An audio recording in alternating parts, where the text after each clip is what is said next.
Well, good morning. We'll call this meeting to order. We have a quorum, and Madam Clerk, if you would, please call the roll. Senator McDaniel. Present in the 23rd District. Thank you. Senator Mills. Present at home in Henderson. Thank you. Senator Neal. Senator Parrott. Senator Wilson. Present in the room. Thank you. Representative Graham. I'm here at my home in Frankfort. Thank you. Representative Petrie. Present from the 16th House District. Thank you. Representative Tipton. Present in the room. Representative Weber. Representative Wheatley. Here from my district. Thank you. Joseph Fons. Mike Harmon. John Hicks. Mike Jefferson. Present from Bowling Green, Kentucky. Thank you. Sharon Mattingly. Present from Louisville, Kentucky. Thank you. Representative Miller. Present in the room. Senator Higdon. Present in the room. Representative Duplessis.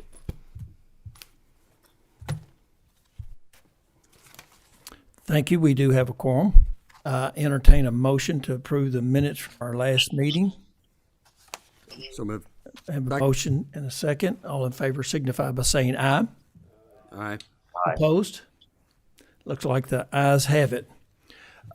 We've talked numerous times through the years, and especially this year, about actuarial audit of the system auditors or system actuaries, and KRS 7A 250 it lays out the powers and duties of the PPOB board, and item number 8 on the our duties and requirements, and it's got the big word in there that in the Kentucky General Assembly, or as lawmakers when they see the word shall, that means you will do it. And number 8 says shall at least once every 5 years have the actuarial audit performed for the state administered retirement systems to evaluate the reliability of each system's actuarial assumptions and methods.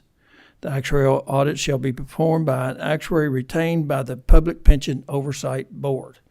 So we're going to have some discussion first thing this morning and actually vote on something this morning.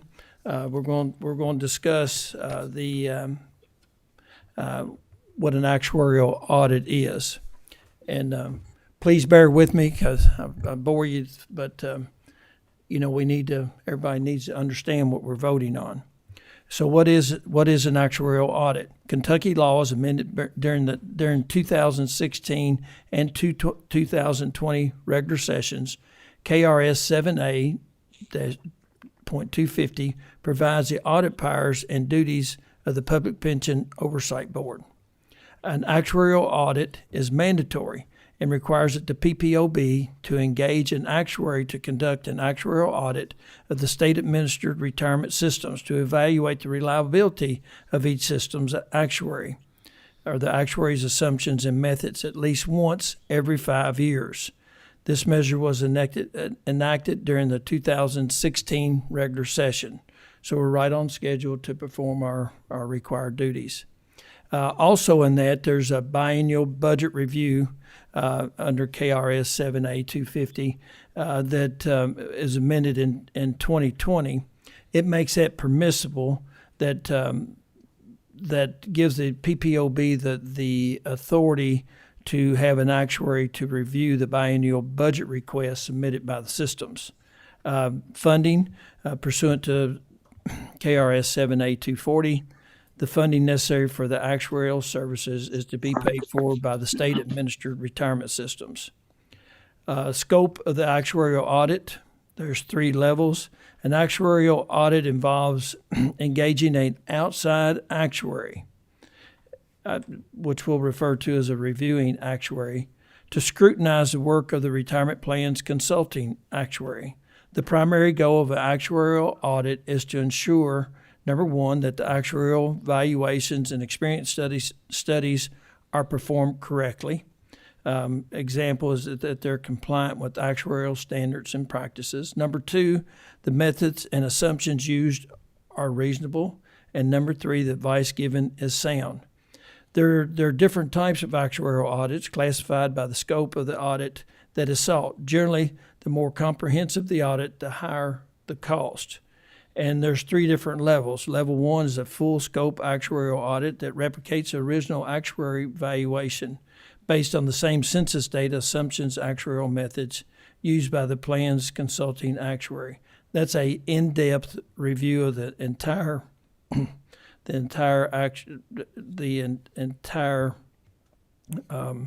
assumptions that are set forth by the actuaries. Level two is a limited scope actuarial audit. The reviewing actuary uses a sample of the plan's participant data to test the results of the actuarial evaluations or experience study and examines the consulting actuary's methods and assumptions to make sure they were reasonable, compliant, and sound. And level three is the least expensive and just takes a 50,000-foot view of the reviewing actuary. The reviewing actuary reviews the actual valuation and experience study reports, including dialogue with consulting actuary and plan staff in order to determine whether the consulting actuary's methods and assumptions were reasonable, compliant, and sound, but it does not perform independent actuarial calculations. So what the recommendation is going to be today is that we do a level two, where we look at the all the things that are included in level three, that they look at the plan and the consulting actuary's methods and assumptions that they were reasonable, compliant, and sound. But it also includes a bit of level one, where they actually look at some sample data to make sure to do a sampling of the data to see that to check the the accuracy of the actuarial audit. So with that said, and so what is the process? The process is, in order to retain an actuary, the PPOB would vote to engage the actuary per KRS 7A-250 authority, and then seek the approval of leadership to issue a request for proposals, RFP, consistent with LRC's and the Finance Cabinet's procurement policies. Here, this is an overview. So today we'll vote, PPOB votes to request authority from the LRC to extend funds to hire an actuary. Co-chairs seek the Speaker and the President of the Senate, Speaker of the House and President of the Senate, authorization to expend funds to conduct an actuarial review audit pursuant to KRS 7A-250. And once that authorization is granted, then we begin the funding process. PPOB approved. Once we get the approval to do this, then PPOB approves an RFP and tenders a request to LRC Business Office.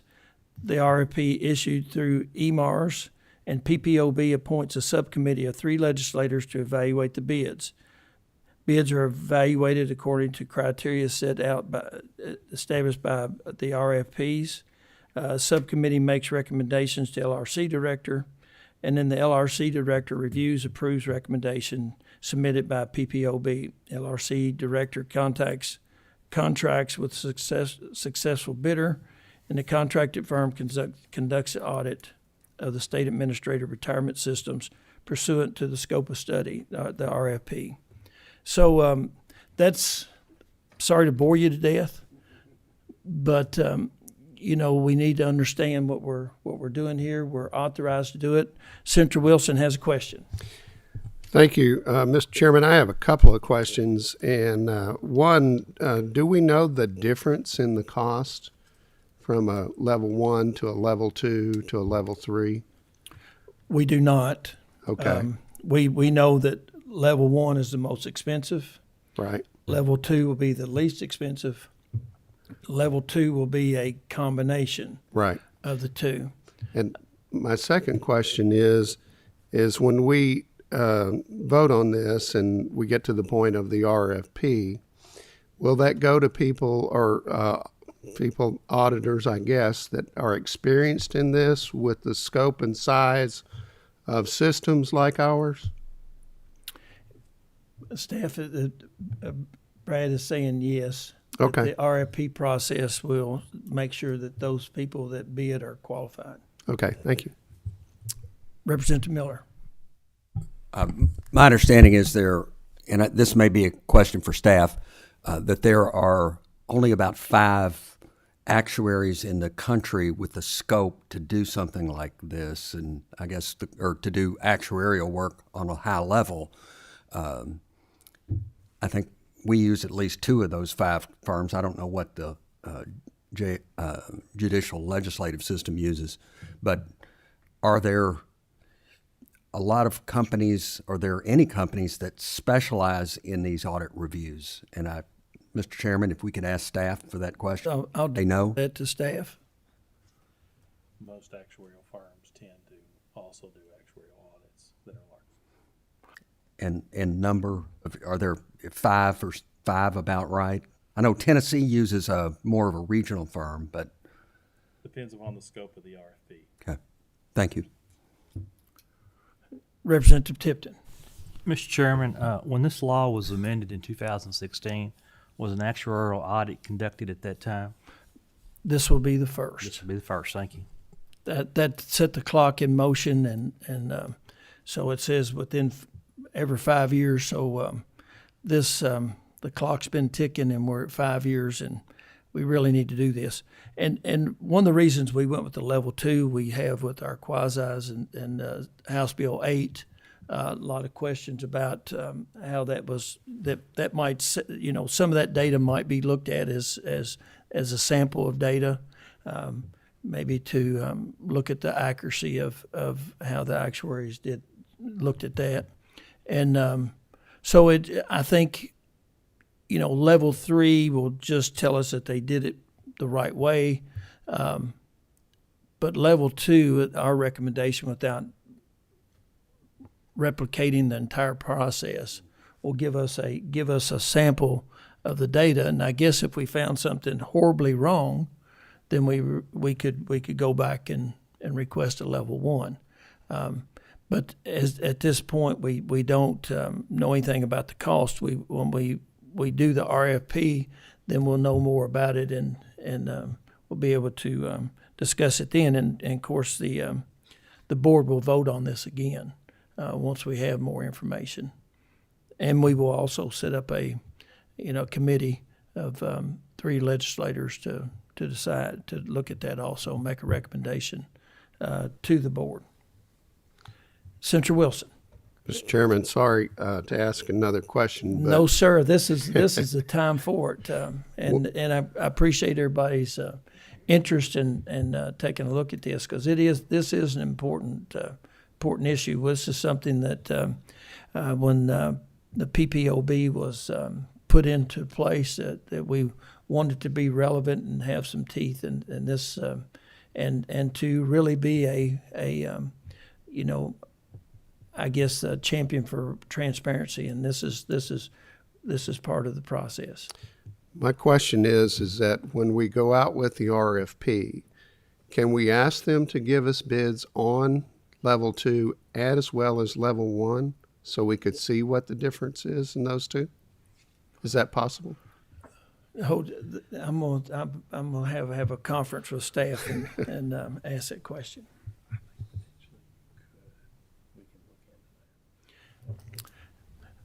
Some very good advice. I've just received an answer that we could certainly look into that and ask that question. Okay. And we can note that either in the motion or we'll do that. Okay. Thank you.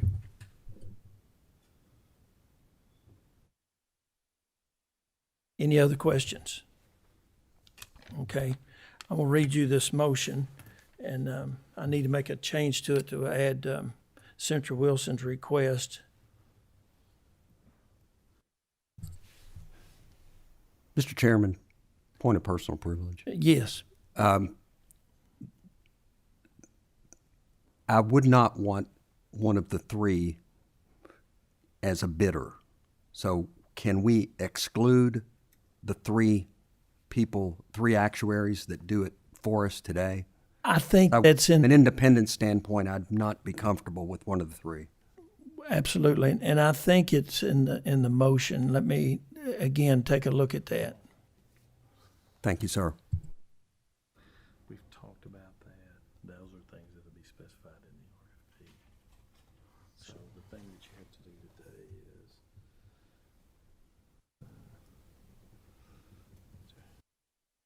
but that would price it level 1 and 2 audits.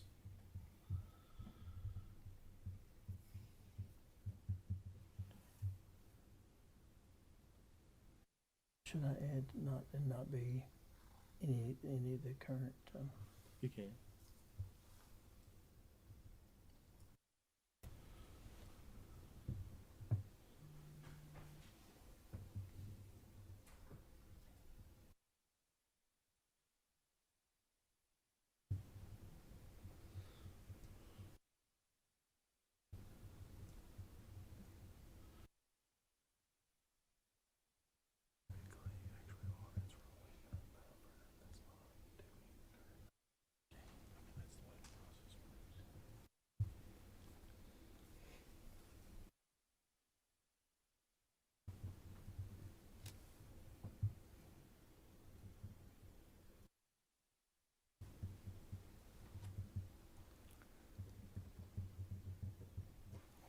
I think I can. Okay, well, here's the motion, and we can have some discussion. Okay, here's the motion under 2016 House Bill 238, codified as KRS 7A 250. The board is required to hire its own actuary to conduct an actuarial audit of state administered retirement systems once every 5 years, and evaluate the reliability of each system's actuarial assumptions and methods.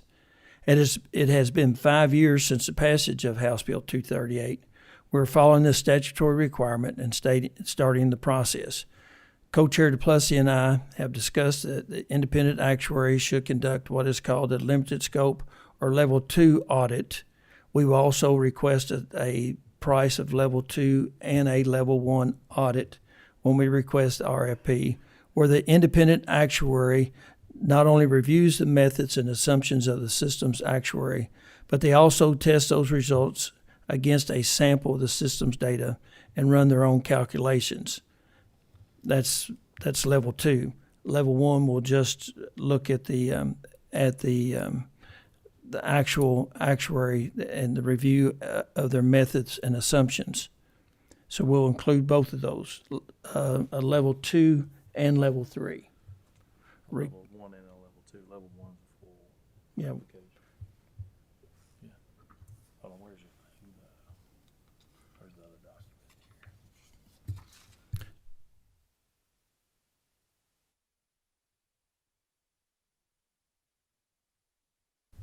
document? Okay, level 1 and level 2 is what we're requesting, a price on both.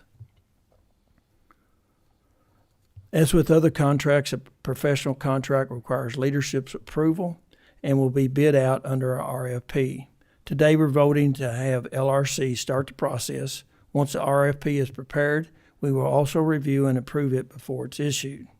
So per PPOB's authority and duty under KRS 7A 250 to hire an actuary to give us a RFP on a level 1 and a level 2 audit. Do I hear a motion to request the LRC Research Commission to extend funds for actuarial services? Motion by Representative Tipton. Second by Senator Wilson. All in favor signify by saying aye. Aye. All opposed? Aye. Auditor Harmon. Just a quick comment. I did not vote, and the reason I did not vote is because we have exempted ourselves from voting since we actually audit the public systems. It was important for us to abstain from voting. Thank you. So noted. The motion passes. We will request that the LRC, or request leadership to request LRC to proceed. All right, thank you. And again, sorry for the that's the long drawn out process, so thank you for bearing with me on that. Okay, first up is Bo Barnes with TRS. Bo, if you want to come forward.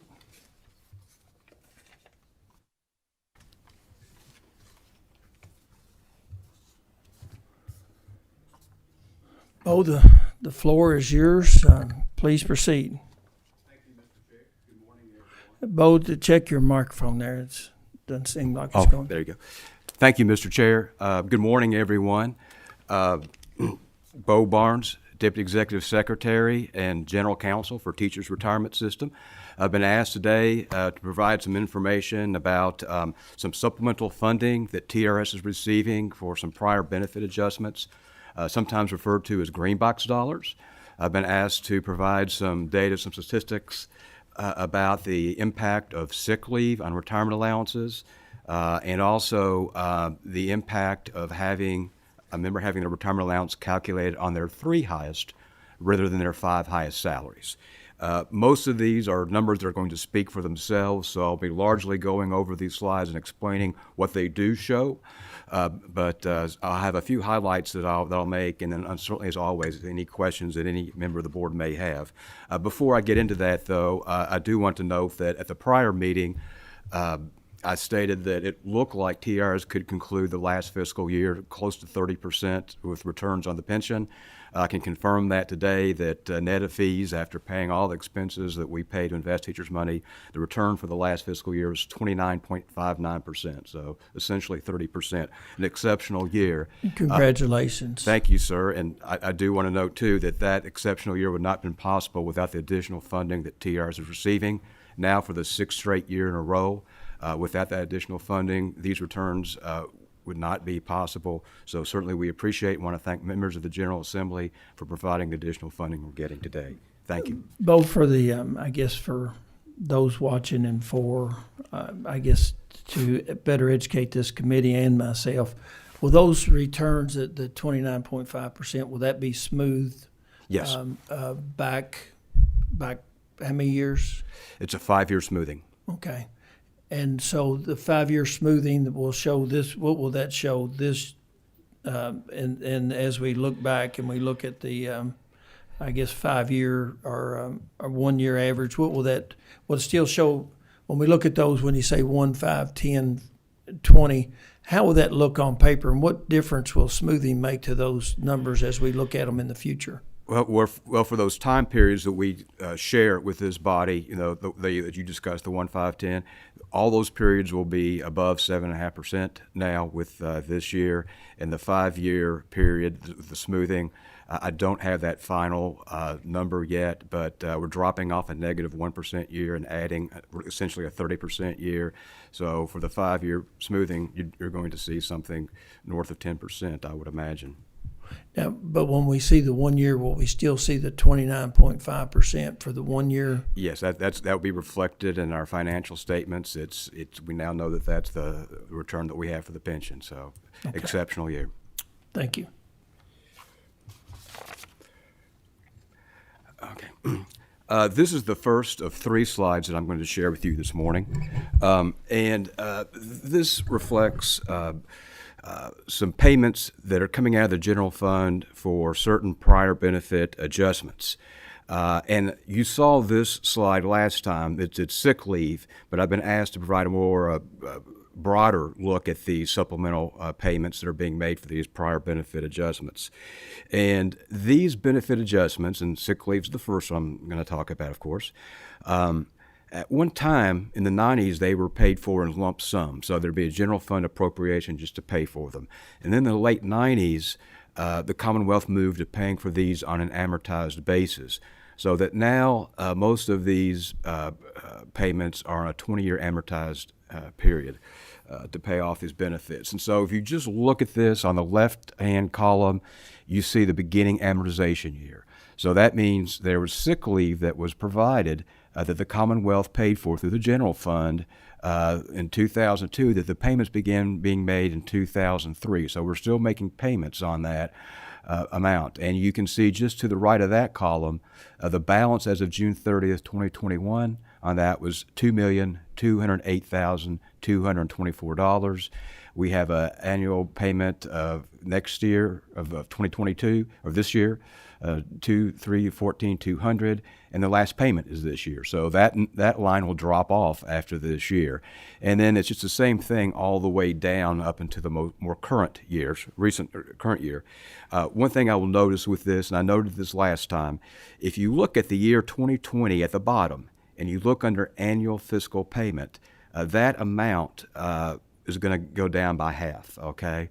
Because we have to predict how many people are going to retire, with what salaries, how much sick leave are they going to have, and that number there of $4,826,000, that's going to be less, about half that in coming years in that amortization period. And the Commonwealth will receive credit for having made more than what was necessary in the first year. Likewise, 2021, that $4,633,100, that's going to be about half, okay? And therefore, that balance you see to the left of it of $50,722,171, that's going to be more in line with the balances you see just above it. You know, for example, the $24,365,681. And I would anticipate that we're probably going to see the same thing with 2022, okay? Same thing there. So we're not seeing spikes in the cost of sick leave. These are just being conservative in what we request. If we suddenly have a big year in retirements, we have a big year with a lot of sick leave or anything else that mimight affect the cost. Well, let me, if you don't mind, of course, to make this help me better understand this, and as I better understand it, hopefully other members and those watching will. In 2003, you have the balance was $2,208,000. Yes. And then now is that the balance? That's just what sick leave cost us that year. That's the balance. That's how much is remaining to be paid off in that 20-year period. So kind of like a home mortgage. You know, you have this much left in your home mortgage. The last payment is this year, and that's the $2,314,200. And it's a little higher because it reflects the interest that will be accrue over the years that is paid off. So just very similar to a home mortgage. Okay. And then, of course, in the 2022, and that's an estimate, but that's $50,222,000.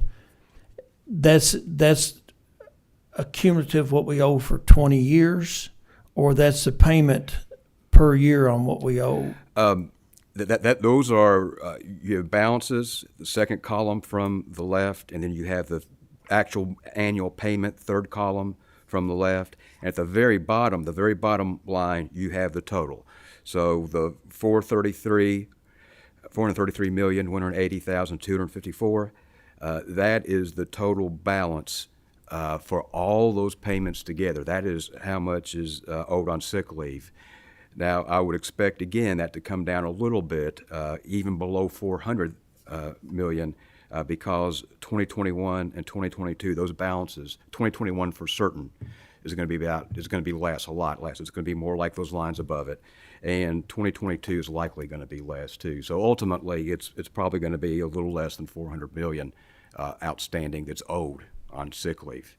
So we owe today, or the calculation is we have an outstanding debt of $433,180,000, and our annual payment is $63,493,000.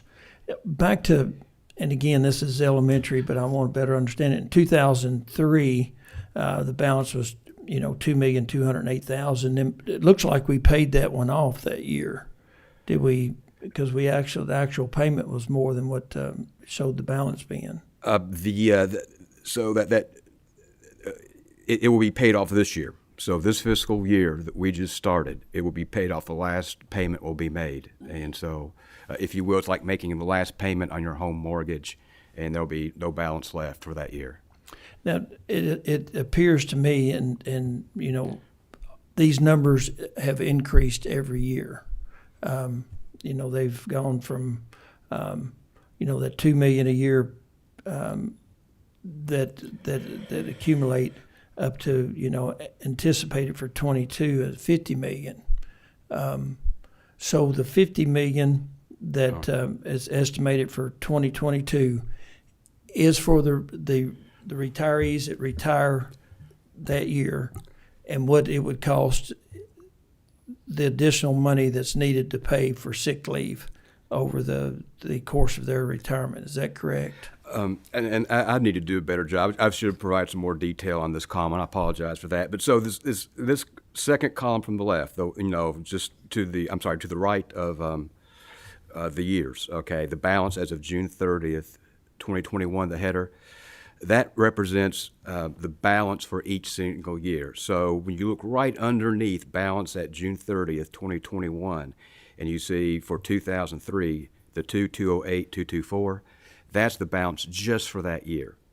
And then we keep on cumulatively adding up all those balances for these years. So you're seeing the balance go up for these years because, you know, in 2023, we only had one payment left. If you go further you go down, you have more years left, so the balance is going to be larger the further you go down because we've made fewer payments toward paying off the cost of the sick leave for that year.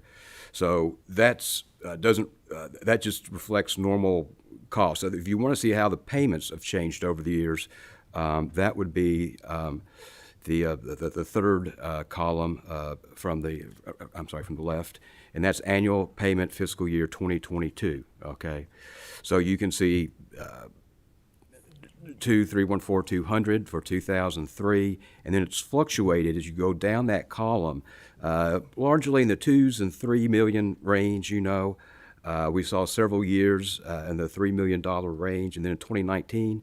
We saw it at 2,751,300, so it actually went down a little bit. I anticipate 2020 will be, you know, similar to that, so down a little bit from the 3 million range. But that's the column that kind of reflects how the payments have varied over the years, and fairly similar. You have some years where, you know, it goes up a little bit more, and then you have some years where it goes down. But basically, the 2 to almost $4 million range, mostly around 3, you know, probably you've averaged all that.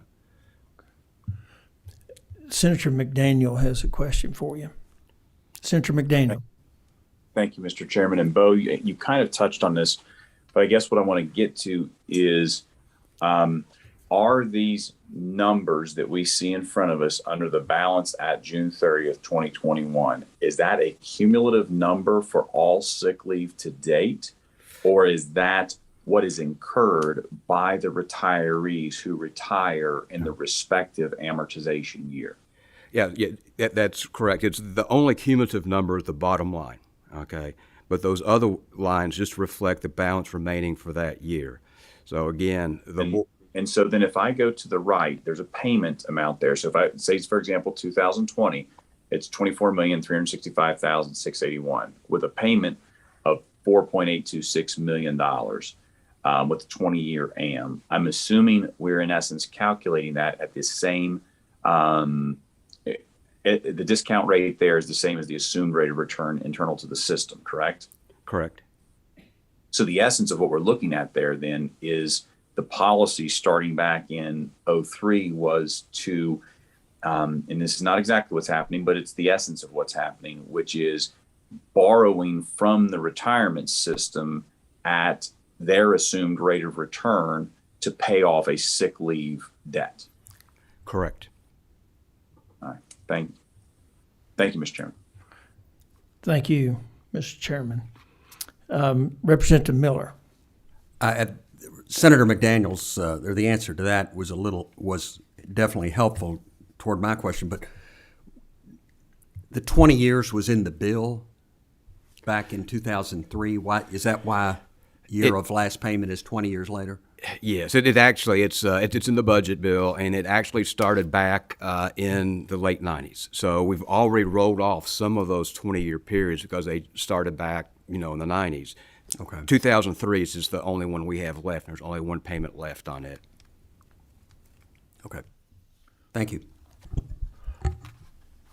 I guess looking at this back early on when this started, I'd just be curious why we didn't try to pay those off on a yearly basis instead of financing them for, if I'm correct, if I'm reading this right, 2004 was $5,563,000. The payment per year for 20 years was $3 million. So am I correct? We're paying back $60 million on that $5 million that we borrowed. Is that? The $63 million. I apologize, Mr. Chair. I might have lost some of that, but the $63,493,000 is just the cumulative payment for all of those amortized sick leave periods. Okay, Representative Tipton. Thank you, Mr. Chairman. Bo, would it be possible for you to go back and share with us what the original balances were for each year? I think that's where some of the confusion is coming from. Let's say back in 2003, we've got a current balance of $2.2 million. We've been paying on that for 20 years. So what was the original principal balance? And I think that will help us have a better understanding of how much is principal and how much of the payment we're making is the assumed rate of return, that discount rate. And so basically on this debt of $433 million, we're paying 7.5% interest on that. Is that a correct assumption? Correct. And if I could have one more follow-up question, Mr. Chairman. Yes, sir. And we touched on this last month. If we didn't have this debt, if we were just paying as we go now, what would be our annual payment on this? I'm trying to think in the memory, is it around 30 million, 32 million? Was that number discussed last month, or am I close to that? It would be a little more than that if we were just paying the amount that was due. I can get you a better number on that. Okay. Certainly. I think that would be good information for us to have. Yes, sir. Thank you. Okay, please proceed, Bo. Okay. And that was the first slide of showing payments toward these supplemental payments for some prior benefit adjustments. There are two more streams of payments, and those are reflected on this slide. And at the top here, you'll see a box for supplemental COLAs, okay?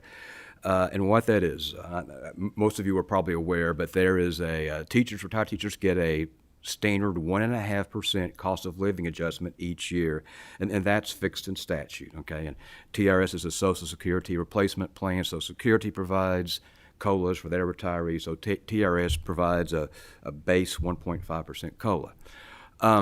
In earlier years, when budgets were better, and we haven't had this since the earlier part of the first decade of the 2000s, when budgets were better, the General Assembly could sometimes provide additional funding that would provide for a cost of living adjustment over and above the 1.5% COLA, the contract CPI.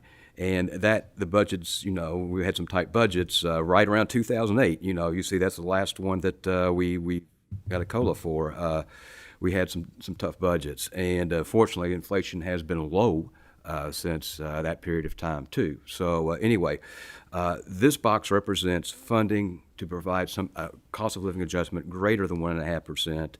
And you can see, just like the prior schedule that I showed you for sick leave, you have the beginning year that the first payment was made, then you have the balance, you have the annual payment that will be made this year, and then the year of last payment. And you can see, these will be going away. In fact, you'll see in 2027, the last payment will be made on these supplemental cost of living adjustments. Below that, you have the non-single subsidy. And again, most of this board's probably familiar with that, but for those who may not be, and for the audience, in the Kentucky Employees Health Plan, there is additional subsidy provided for active teachers and state employees who select Family, Parent Plus, and Couple coverage, and helps pay down the cost of that monthly premium. That is not being provided to retirees, TRS or KPPA. But the Commonwealth was providing that for retired teachers at one point. Just like with, you see with this, and this was set up on a 10-year amortized period, we see that the last year of payment is this fiscal year. So after this fiscal year, this schedule will no longer exist. And then for the last slide. Mr. Barnes, Senator Mills has a question. Thank you, Mr. Chairman. My question was actually prior on the sick leave. I stuck my hand up real quick. But Bo, could you go back on the annual payments, the $63 million? Is that going to be the budget request, or is this just numbers for the meeting to help us? Will the budget request be less than that $63 million, since you said those last 2 years were going to be adjusted? The 2020, that $4,826,000 has already been received. So we will adjust going forward future budget requests down less than that, about half of that, okay? 2021, that will be adjusted down by about half. And 2022, which will be our next budget request for in the upcoming session,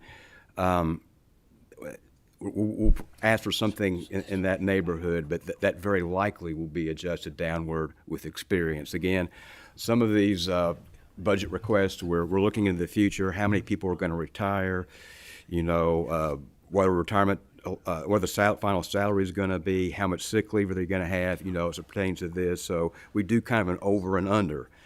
We make our budget requests and we see where it is, and if we've asked for too much, then we ask for less, and we adjust downward for the overpayment in that year. If we've asked for too little, then we ask for a little bit more to adjust. And we do that with the fixed statutory rate that comes through the SEEK formula too. We're predicting into the future how many teachers there's going to be, what payroll is going to be. So we're constantly doing kind of this look back and doing over and under and make adjustments along the way. And that's what we're doing here. So that's, to get more directly to your answer, that 63,493,200 will probably be a little bit less than what, a little bit less in the final budget request. Slightly less. Bo, right. Thank you. Thank you, Mr. Senator Mills. Bo, on I guess the payoff on sick leave is basically $433 million if we was to pay it off. If somehow we decided, like we did back in 2008, where we bonded money to pay back, and it would actually save the taxpayers 3 or 4. I don't know what bonding, what we could borrow money for now. 2.5–3%. I don't know what bonding would be, and then 144 on the COLA. Is that correct? Those are totals. Is that something that there's nothing that would prevent us from doing that? Correct. There's nothing in statute that says we can't pay that off early. Well, we had excess money in the budget, or we wanted to bond it. Yes, sir, and I've advanced to the third of those 3 slides, and this shows the totals for those payments that are being made for those 3 benefit adjustments. And you'll see the balance as of June 30th, 2021 was $570,266,111. So that would be the payoff amount. And, this is, of course, it's like a home mortgage, so this is not set in stone. Just like with a home mortgage, you're going to pay it off now, or wait a month, or 2 months, or 6 months. Then you have to get updates on payoff information because of interest and because of payments that are made. So that would be the same thing here. So this just gives you an idea as of June 30th, 2021, what the payoff is amount. But it gives you a good idea of what the payoff amount is.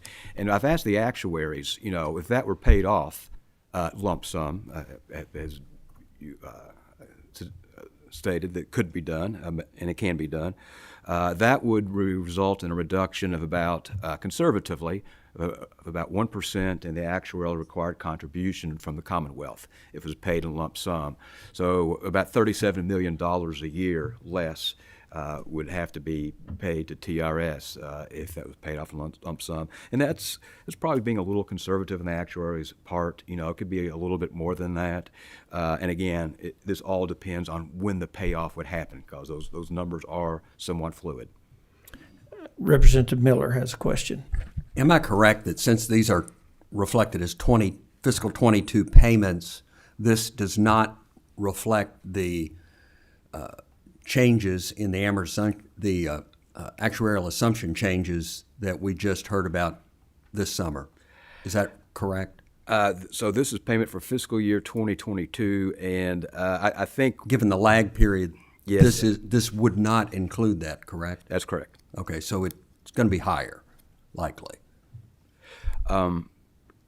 Yes, I would say the offsetting thing, of course, here is the return we had this past fiscal year, and how that's going to, and that's something I know we're all anxiously looking forward to having, and but that it could be an offsetting factor. I mean, it could completely offset, or at least it's going to partially offset these requests in future budgets. You're right, not for 2022. Correct. Thank you. Please proceed. Okay.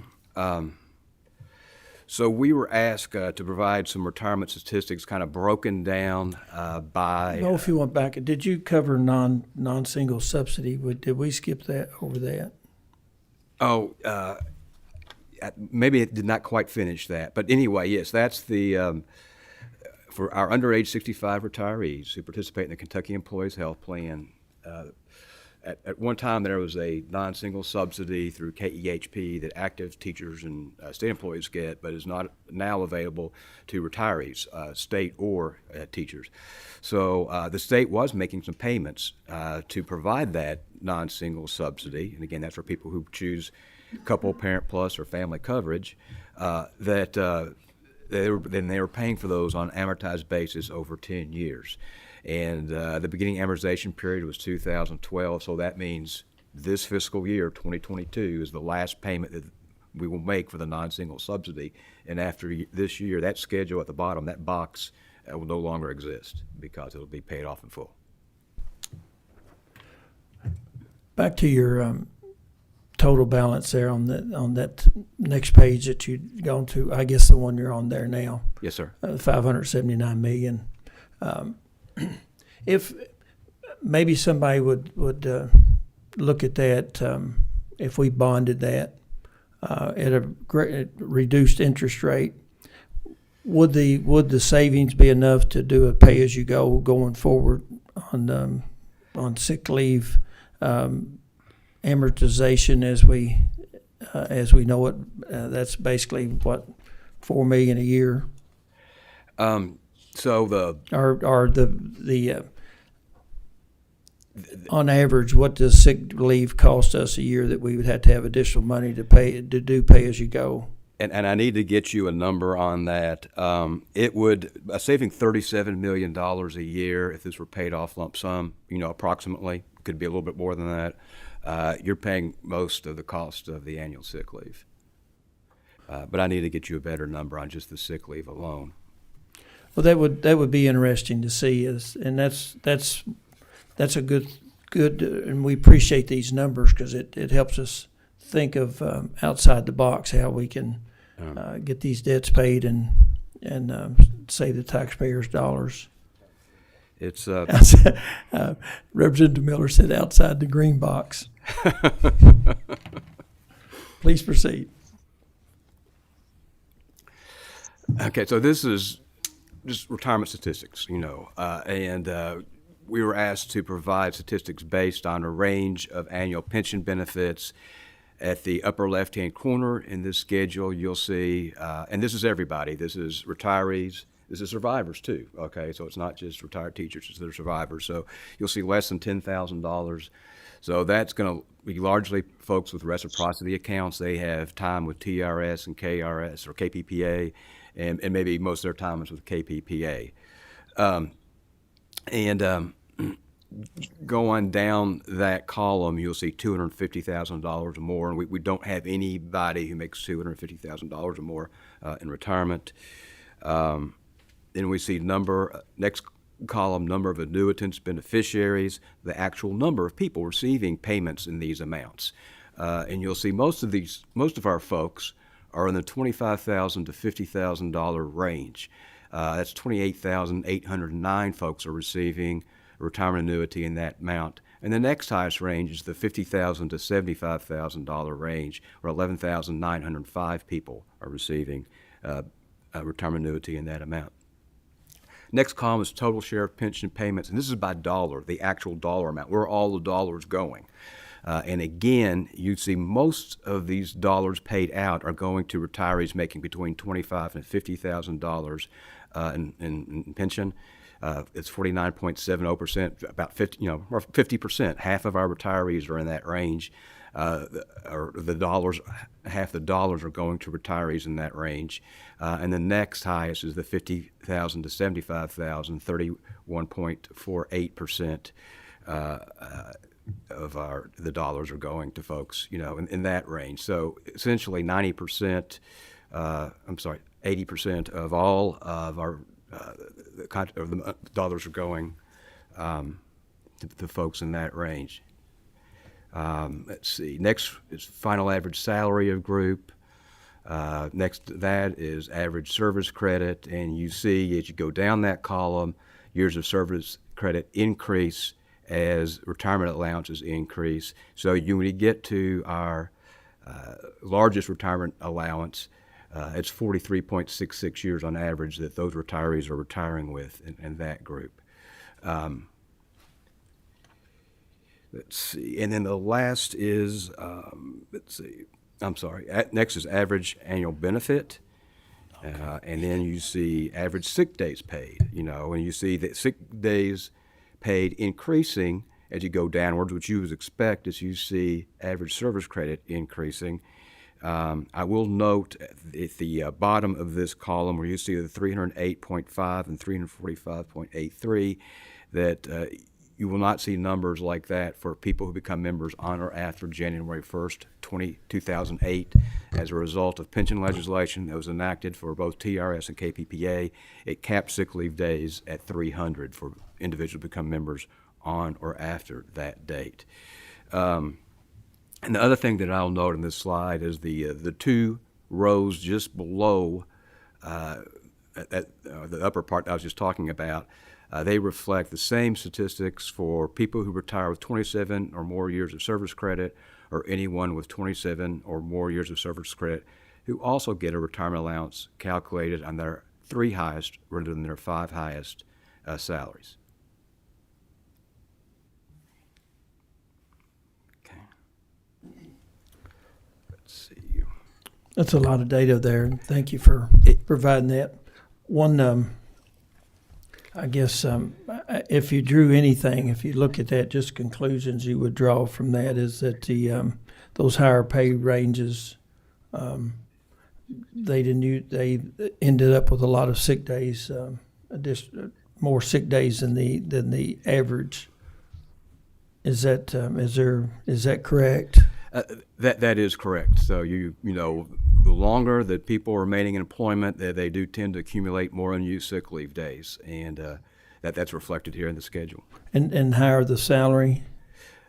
Yes, and that's something that in our experience study, our actuary noted that those with more sick leave were also those with higher salaries. One statistic that'd be interesting to see, if you would, these are good numbers, but it doesn't tell us what the additional pay would be with using the sick days in the high 3 per these categories. Could maybe next month share that with us? We have a slide that may help some Okay. of those questions, and if not, certainly we're more than happy to follow up. Okay, well I didn't jump ahead, so I'll wait on that then. And it may not fully answer your question, so. Okay. Mr. Chairman, I have a question, if I can butt in. This is Representative Wheatley. Representative Wheatley, please go ahead. Okay, thank you, Mr. Chairman.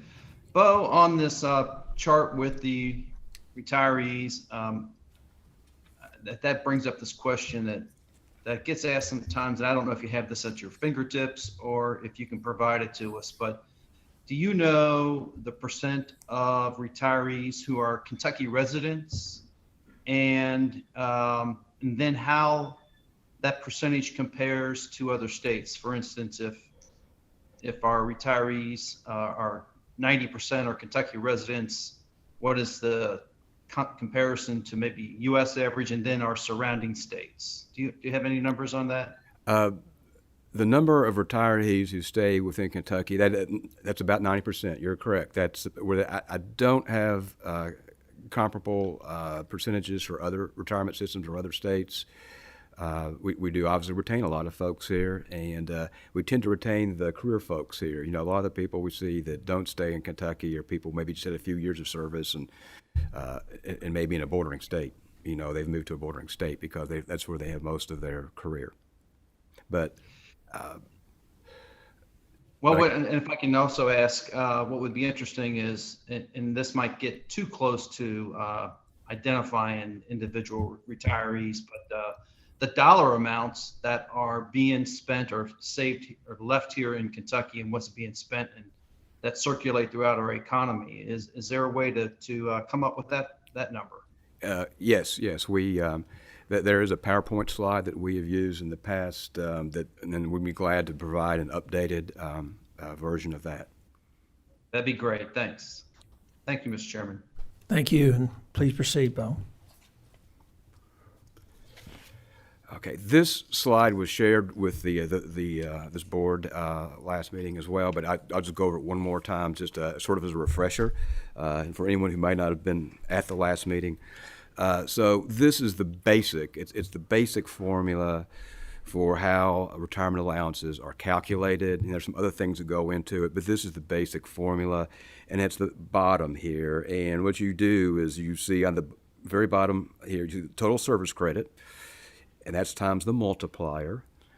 For most years, for most of our members, that's going to be 2.5% times the final average salary, which is going to be average of the highest 3 or highest 5 salaries. So, for example, if your total service credit, you had 30 years that you retired with, and that would get you a 2.5% multiplier. Multiplying 30 up to 2.5, that gives you 75%.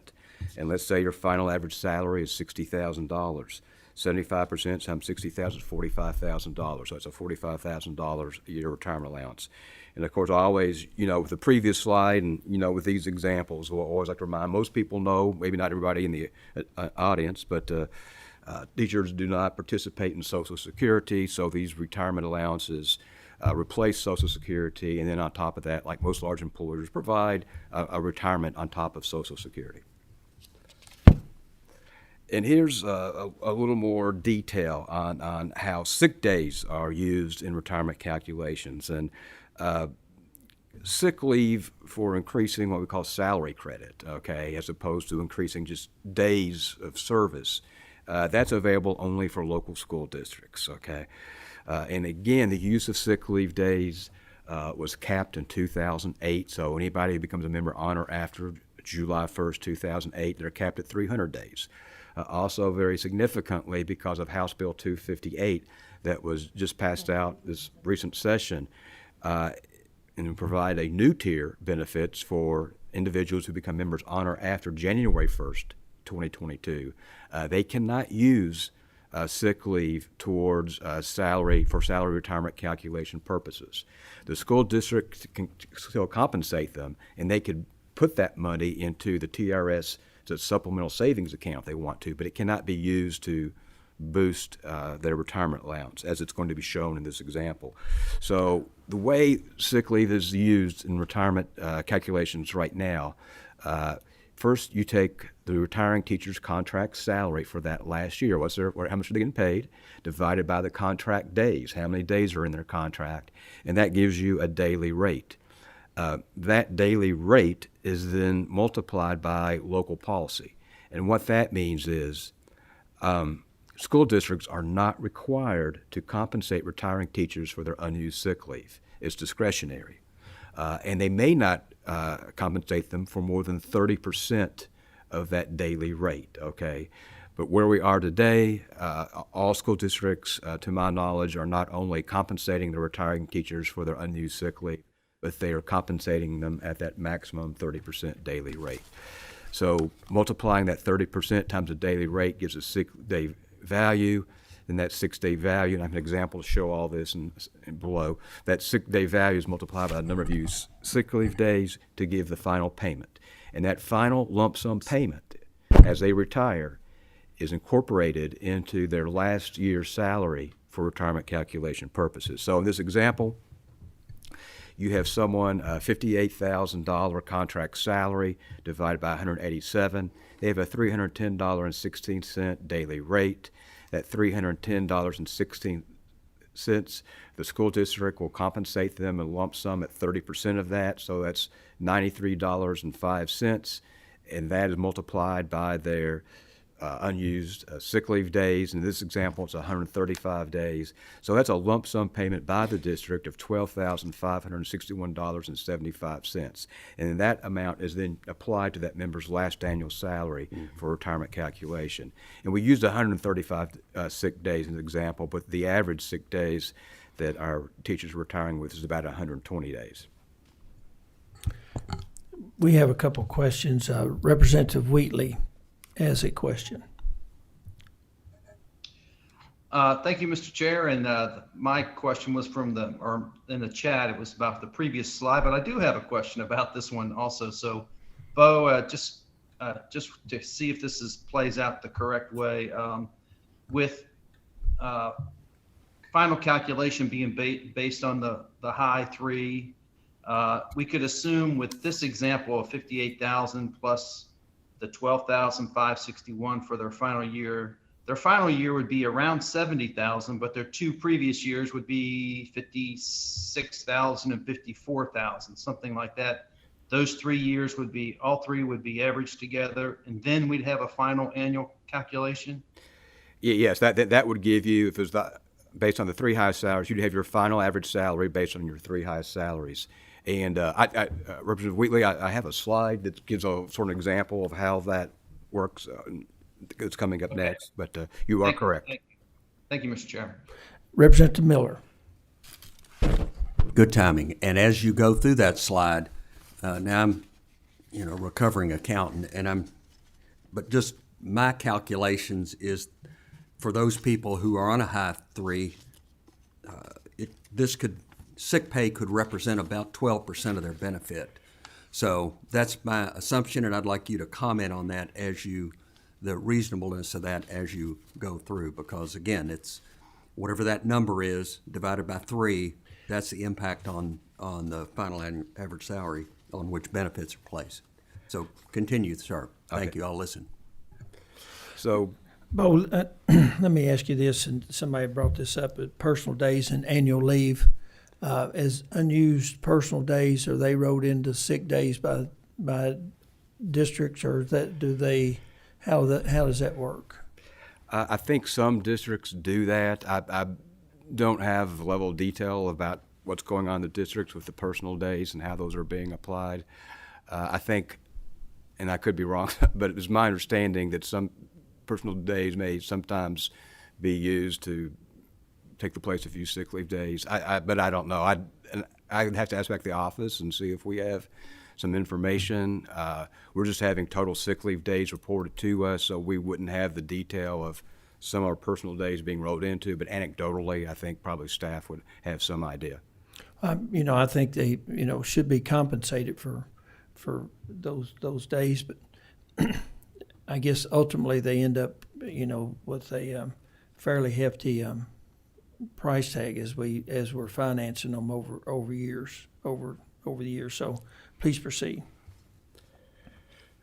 Okay. So this next slide shows how sick leave impacts retirement.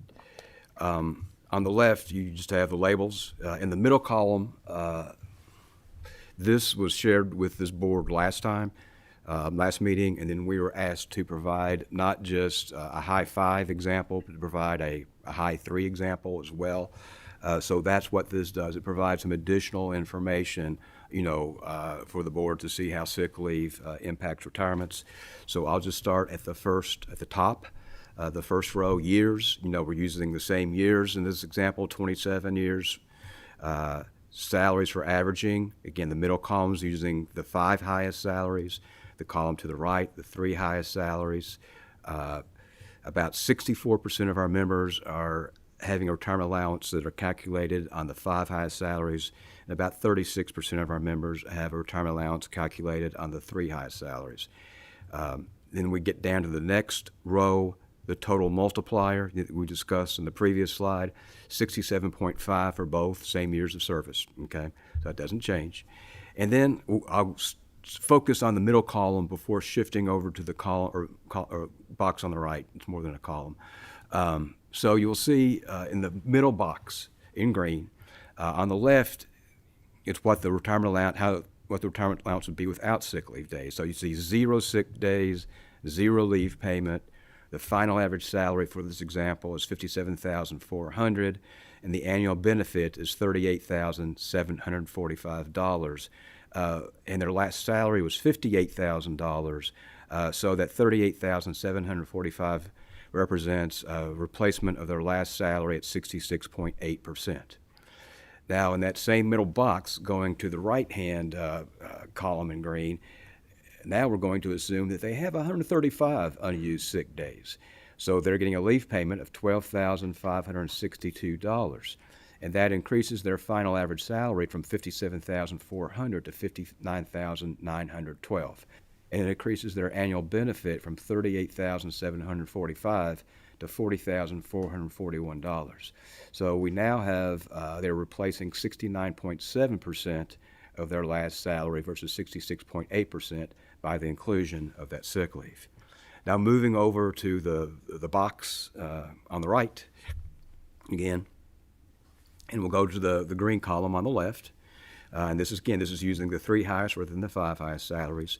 You'll see 0 unused sick leave days, 0 leave payment, final average salary $57,700, annual benefit $38,948, same last salary. In this case, because you're using the 3 highest salaries rather than the 5, you're seeing a replacement of 67.2% of their last annual salary of $58,000. Now shifting to the data in the green column to the right, we're now assuming 135 sick leave days. And we will see they have a leave payment of $12,562. Their final average salary increases to $61,887, which gives them a retirement allowance of $41,774.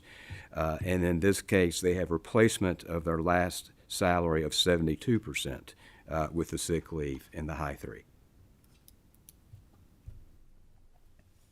Representative Miller. Regarding that, Bo, though, and I'm going off your numbers, salaries for average, if you make it to the high 3, and let's just assume you got 135 used sick days, your leave payment is not $12,562.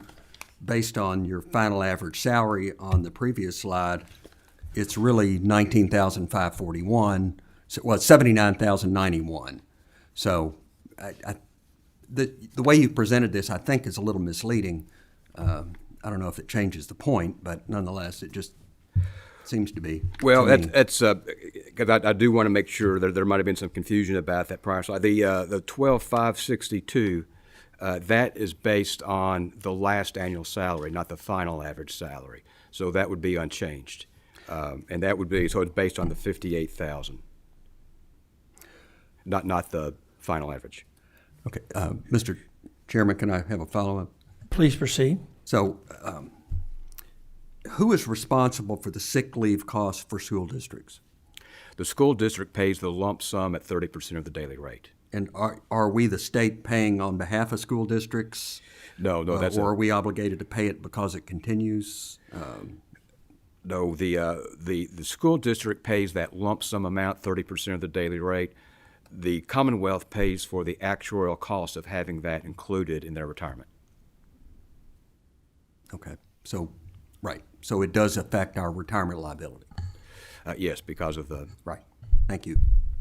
But let me ask you, on the sick leave, the pay that we amortize, and with the assumption changes, do you go back and recalculate that? And if you do, where does that increase cost? Because obviously there'd be some increased costs when you go back and recalculate those with the longevity,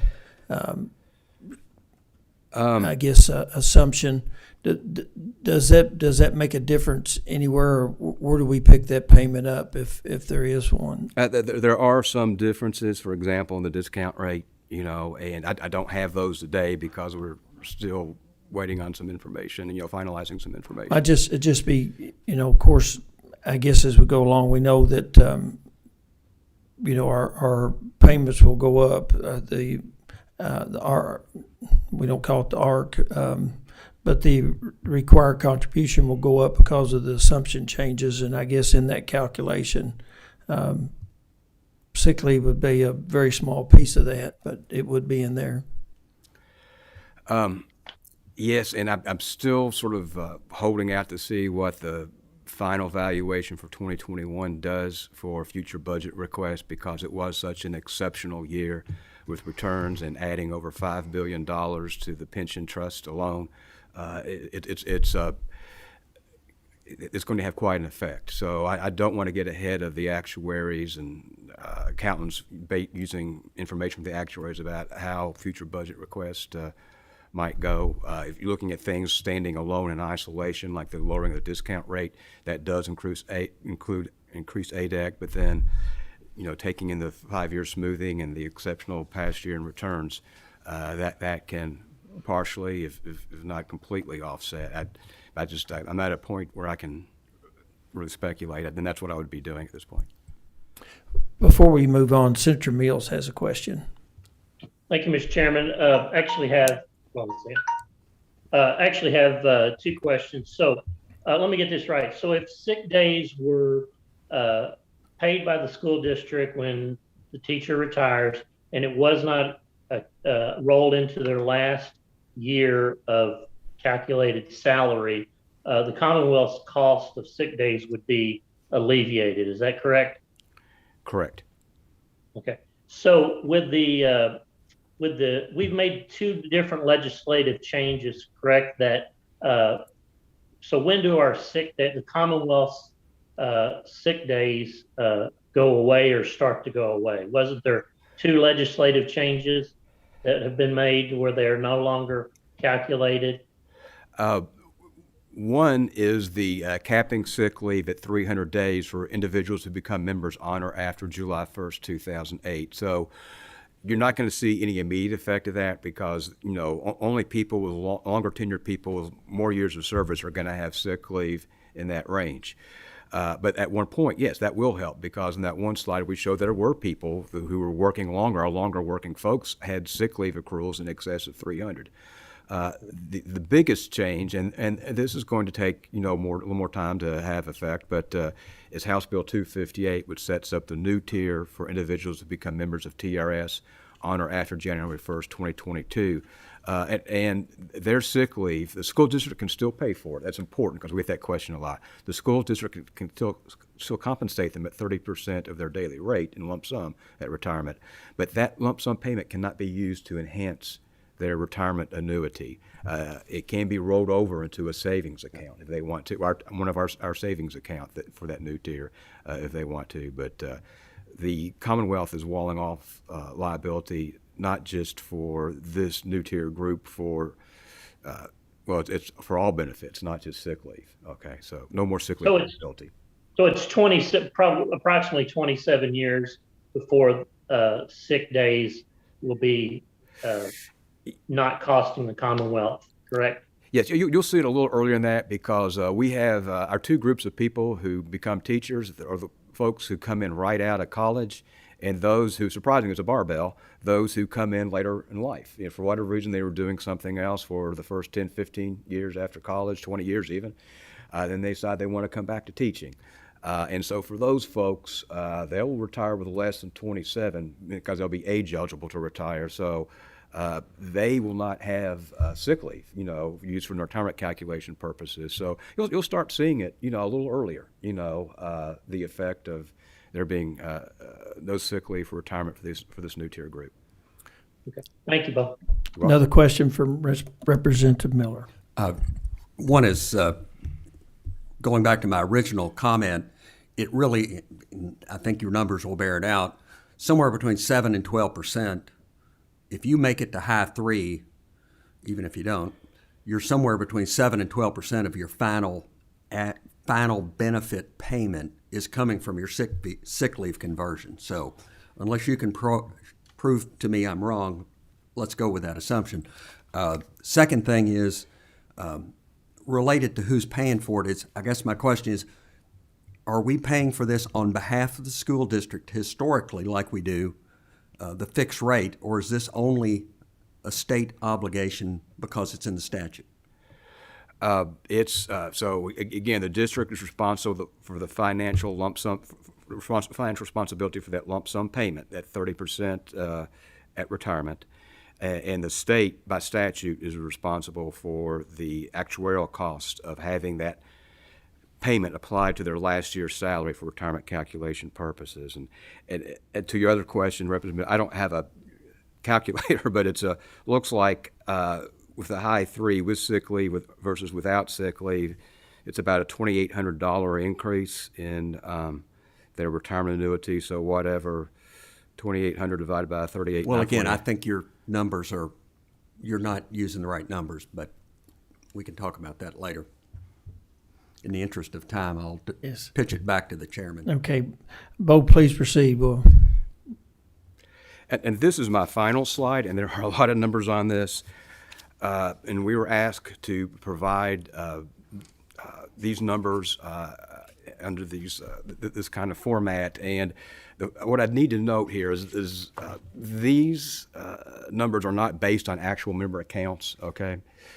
These rather show hypotheticals, a range of values, and more illustrative of how salary, sick days, high 3, high 5s, just how that can impact retirement allowances. But these don't actually reflect actual accounts, and some of these numbers you may not even find in some of our accounts, but it does give you an indication of the interplay between various factors that go into retirements.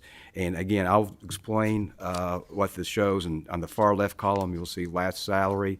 We were asked to break down into increments of last salary, and then you'll see the same salary, for example, at the top left hand, $50,500, and we're asked what if that person has 100 sick leave days, 200 sick days, 300 sick days. We were asked in the next column what if they have a high 5 or high 3 for each of those scenarios. Leave payment, that first green column there is 0 because this is in the box that assumes no unused sick leave days. So, of course, there's no leave payment there. Then we have final average salary, the next column, the annual benefit, the next column, percent of last salary. And then we go into the box with used sick leave days, with unused sick days. So you have leave payment here because they're getting paid for their unused sick days. Then you have how that affects our final average salary in this hypothetical, how that would affect the final average salary, the annual benefit, and percent of last salary. So more illustrative of how these various factors, the interplay about, how they increase based on these hypotheticals.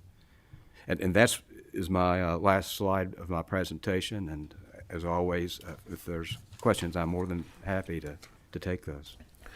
Well, thank you, Bo. And one of the things that myself and a lot of members in the General Assembly and the public don't totally understand the green box and how that's all operating. So today was it's like a lot of things in retirement system and other things that are clear as mud sometime. And the more you hear about them, the easier it is to understand. And I think this has been a fairly elementary approach to look at the green box. And I appreciate your Yes, sir. bearing with us today and helping us to better understand the green box dollars and sick leave and how it's financed. Yes, sir.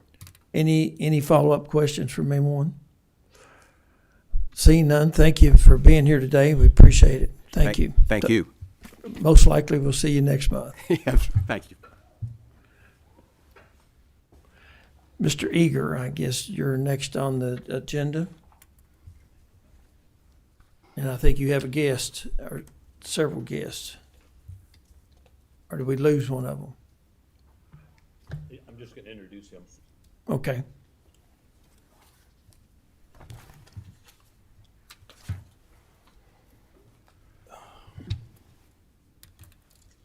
I'm David Eager. I'm the Executive Director of the KPPA, Kentucky Public Pensions Authority. I'm Rebecca Adkins. I'm the Executive Director, Office of Operations of Kentucky Public Pensions Authority. Welcome, and please proceed. Couple of, before we get into the meat of it, a couple of things.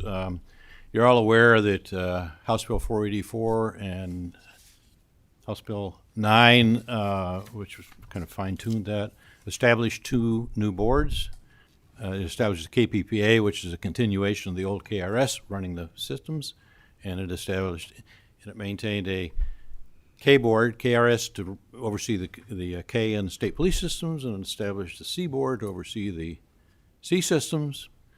And each of those two boards can hire two people. They can hire a CEO and they can hire executive legal counsel. And they've done so with regard to their CEOs. And I have in attendance here to acknowledge, for your permission, Mr. Ed Owens, who's the CEO of the C system. And Ed, please come up so we can get hear a little bit about you. Well, thank you, Mr. Chairman. I appreciate the opportunity to introduce myself to you and to your board. My name is Ed Owens. I'm a native Lexingtonian. I'm a graduate of Bryan Station High School, the University of Kentucky Gatton School of Business, and the University of Kentucky Law School. I've spent most of my career in the financial services industry, focused on primarily three areas: risk management, government relations, and community relations. I'm excited to get to use all three of those disciplines in this role. I'm excited to work with Dave Eager and his executive management team. Let me publicly acknowledge how open Mr. Eager and his executive team have been to me to help me get acclimated to this role. I'm more excited to work with the 9 extraordinary members of the CERS board. They are exceptionally talented and focused on protecting and growing the assets of the CERS funds. So thank you, Mr. Chairman, for the opportunity to introduce myself. I look forward to having an opportunity to speak with you and your committee in the future. Thank you, Ed, and best wishes, and look forward to working with you. Thank you, sir. And I would say the CEO for the K system is a familiar face, and that's John Chilton, has a 1-year contract with the K board. He's attending on Zoom. Yeah, hopefully John is on the Zoom. If you are, John, say hello. We'll congratulate John also and Yeah. look forward to working with him. Yeah. I had a little bit of input for you on the issue of the actuarial audit, if you'd like. We had one completed by Siegel for the year June 30th, 2019. I'm going to refer to that later, what it says, but essentially they do a sampling, they validate the data that our actuary GRS has already presented. They opine on the assumptions, and in Siegel's case, They made statements that all the assumptions, both economic and demographic, were reasonable. Those are two things. But importantly, their fee was just under $100,000 to do that. So that's like level 2, about $100,000 for doing the 5 plans that we have. You want to go ahead? Yeah, we're going to talk about the implementation of House Bill 8. I would say to begin with, before I even get into the bullets there, this was a critical bill for us. We consider it one of 4 initiatives in the last 7 years that have really put this system back in good order. And I thank repeatedly, because there was a lot of effort that was put into this, Representative Miller, Representative Tipton, I believe Representative Duplessis is on, Representative Wheatley, and the 4 that are in attendance today. Spent a lot of time putting this together, educating people. We got unanimous votes in the House and the Senate, and so I thank all those who voted for it. It was critical. We've got it, and we're going to talk about the implementation of it. We'll add Senator Mills and Senator McDaniel on the Senate side, who were also engaged in that piece of legislation. Yeah. So please proceed. Thank you, too. 4 points. The first is House Bill 8 addresses the issue of declining membership and therefore declining ability to capture contributions without accelerating at a rapid rate the contribution rate. So over the last 10 years, our active membership in the K-9 has declined from a little less than 46,000 to a little more than 31,000. That's the problem. Employers were incented to outsource, not replace employees, but there was a real financial incentive to do that. So that's number one. Number two is the actuaries are going to still do the same calculation. They're going to come up with an aggregate liability and aggregate unfunded liability, just like they have every prior year. That doesn't change at all. What does change is the method to pay the annual expense. So we will have a continued normal cost rate, which is right now 10.1. Normal cost is the cost we estimate is incurred to cover the liability associated with what people earn in a given year. So we're anticipating that 10.1 times the payroll will do that. That should gradually go down as more and more people are in Tier 3 and less in Tier 1 and 2. What does change is the way the amortization of the unfunded liability. It goes from a percent of pay to a dollar amount. And essentially, the actuaries took the the liability to unfunded liability. It doesn't matter what the process they're going through. As of June 30th of 2019, and they said, what is each employer's percentage allocation of that liability? And that percentage, whatever it is, will be the percentage that will be applied to the unfunded liability as it then exists over the next 28 years. So once they have a percentage identified, and I'm going to give you an example. Let's go to the next. Here's an example. And we're using the total liability. The percentage is going to be the same whether you're using total or unfunded because the ratios are the same. Total liability, $19.2 billion. We've got an employer whose liability is $2 million. So they are 0.0142% of the total as of June 30th, 2019. And why do we use June 30th of 2019? Because employers were continuing to lay off going forward, and we wanted to draw a line in the sand and say it stops here.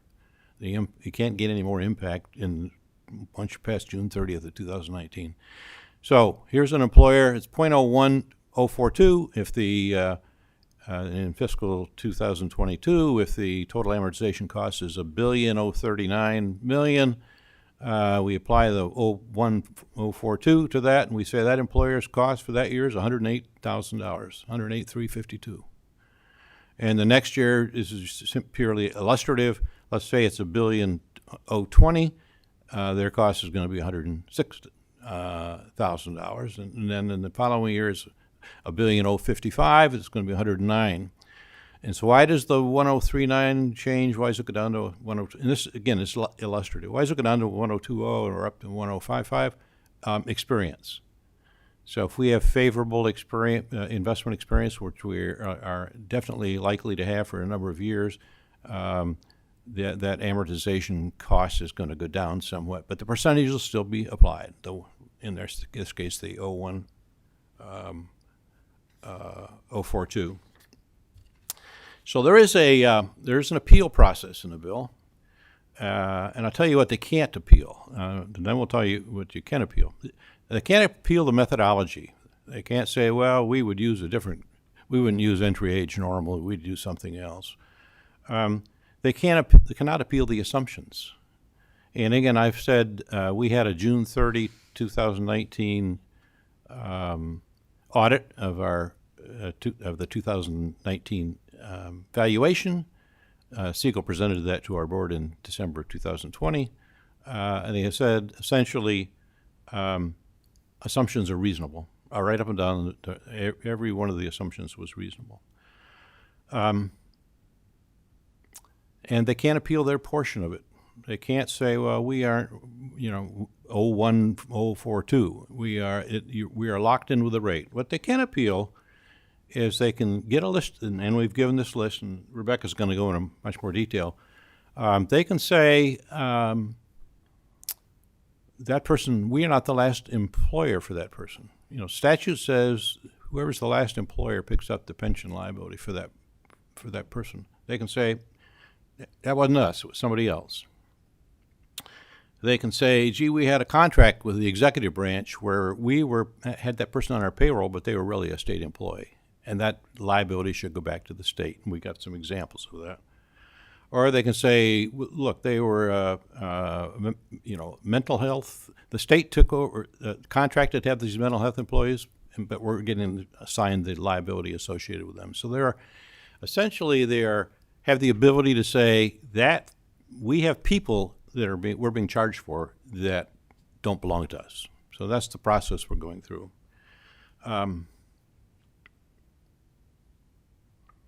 Let's pick up, let's go to the not eligible to appeal. So we've got a group that are eligible to appeal. We've got a group that are not eligible. And the ones that are not eligible, the total membership for those people in the legislative, judicial, and executive branches, 91,534. So we have employers with that many members who are not eligible to appeal, and that's about 15 billion plus of the total. It's about 80% of the total cannot appeal. Those that can appeal, Rebecca's got data on that. Bring you up to date. So, of the ones that are not part of the executive, judicial, or legislative branch, there are 178 employers in that group. They represent about 40,000, almost 41,000 members, so active, inactive, retired members. And their total liability is $3.9 billion. 82 of those 178 employers requested a list of the persons who make up their liability in order to calculate their percentage based on 2019. Of those 82, 47 employers appealed. Those 47 appealing employers, they had total membership of 26,000 with a total liability of 2.3. I can't read. Yeah, 2.4. Locked off on mine. Okay, 2.4. What they appealed was 5,189 members, totaling $366,308 million. So, what did they appeal on? 34 employers appealed 2,227 members as not their last employer.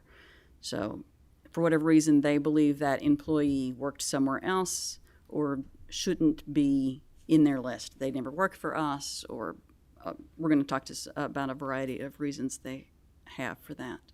The big bulk is contract with the big bulk is the previous mental health. So 22 employers with 399 members, $37 million for the contract executive branch, and then the big one is that it was a state mental facility that was previously run by the state. It's almost half of the people who are being appealed. So we broke that down by type or agency classification. Regional mental health has about 76% of the total being appealed is being appealed by those 10 agencies, about 18% by universities, and the rest of it is made up by the others. You asked for a list of some of the concerns or the issues that we've come up against. You asked specifically, did we have anything that we thought would require some sort of legislative correction? And no is the answer to that. There are a couple of outstanding kind of questions, but at this time, we don't think there's anything that will need legislative changes. One of the biggest issues has been the stuff we have talked about a couple times, is that employers are asking, well, and legislators too, how do we know that the liability calculation is correct? And as Mr. Eager is saying, you know it because it's not unique. It is not a new calculation. The VAL always, the actuary has always, for years and years and years, calculated a specific liability per person and then aggregated them as a total. And the methodology for that was audited by Fiscal. That audit can be found on our website in a couple different places. The easiest is to go to Publications and Forms, and then go to the VALs, and at the bottom of that page is the Fiscal audit of the auditors. So they're required to do that. The American Academy of Actuaries requires that we hire another actuary to audit their actuaries every 5 years. So this Fiscal one, they audited the 2019 VAL, which is perfect since that's the one that was used for these percentage calculations, and it audited the 2014 to 2018 experience study. And Representative Miller, you're right. There's probably about 5 nationally that can do this kind of work. Mm-hmm. And what they found was that they were happy with the way GRS had done it. They were able to get generally within less than 1% variation of their calculations, and they thought their calculations were appropriate. Another issue that we have had, we've worked with several employers on, is this federal funding. The writers of this statute were very aware of that, and the employers have been thankful that there was so much work done pre-passing this bill about federal funding. So we've worked with that list that's on there. Ed Ross spoke to the OMB at the White House OMB, and Ed has been very helpful to us. We appreciate his help with those pieces. What we have found, especially with this employee shouldn't be in my list. I am not the last employer. What we found is some misunderstanding of what the list ought to entail. So they said, there are people on my list that are deceased. They shouldn't have liability. They're deceased. Well, deceased members do have liability because they have beneficiaries. Things like I know that they left us and went to work for this agency, but the agency that they think they went to work for doesn't fall under KERS non-hazardous. And because it's specific to the KERS non-hazardous liability, they are still the last employer for KERS non-hazardous. There are other reasons here. They're not eligible to retire. Obviously, even those who are not yet eligible to retire may become eligible to retire due to age. So they still have liabilities.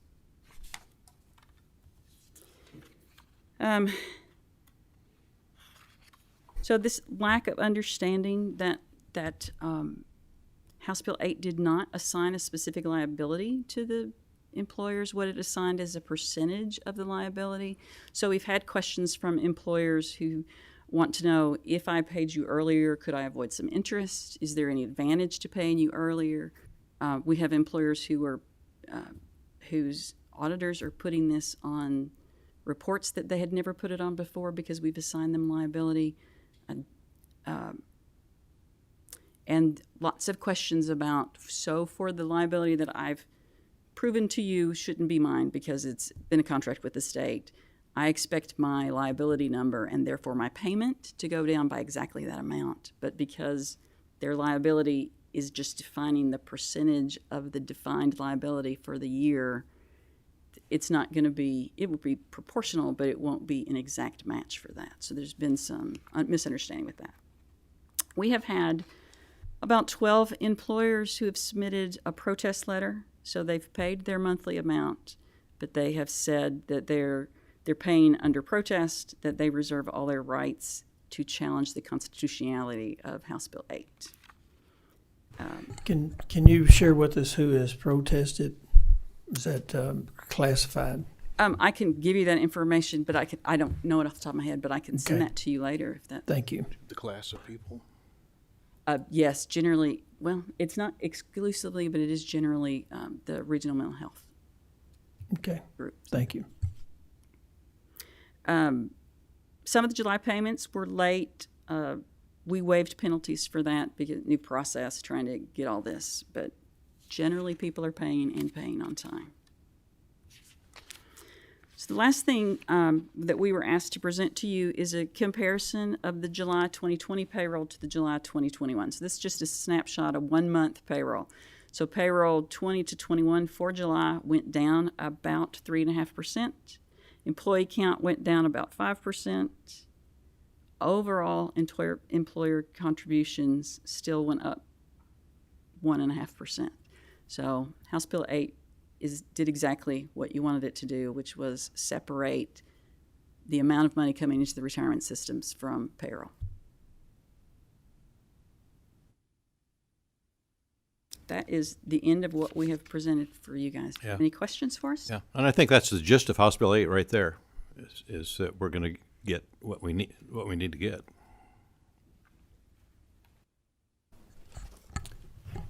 Over what time period do you expect to see the number of employees as those quasis start bringing people off contract back into the system? Do you, as your crystal ball, tell you how that will increase over time, or is it wait and see? Yeah, I think I jumped over a key point, and that is, and I think I'm speaking to this, fiscal 23 and 24, they have to have at least 60% of their workers be on the payroll. For 25 and 26, it has to be at least 80% and thereafter, and that's the, or they lose their subsidies. Those that are getting subsidies will lose it. Yeah, on the bottom there. And Is it called a carrot or a stick? Hopefully both. Thank you. Any questions? Representative Miller. I don't think he's online, or I don't believe, but this really is a testimony, particularly to Representative Duplessis. He sweated blood and tears and sweat, all that on this bill, and I think he did an outstanding job. So far, so good. Thank you all for your presentation. Yep. And thank you all for the process. I know there's been a lot of activity on this, and you stayed the course, and it sounds like we'll get this all resolved. And you've certainly laid out the criteria that everyone needs to for the appeal process, and you have several appealing, and I'm sure you'll keep us informed as those appeals are dealt with. Yeah, and our employer reporting group that deals with the roughly 1,500 employers, 300 and some were affected directly. 178, I guess, were those that could appeal.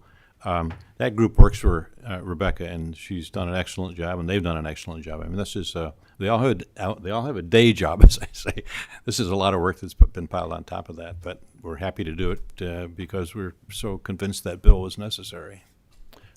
Thank you. Senator Higdon, I'm sorry. Yes. We did include a list of the 47 who appealed in your data, if you wish to look at that. Okay, we'll look for that. So thank you all. Seeing no further questions, entertain a motion to adjourn. We are adjourned. Thank you.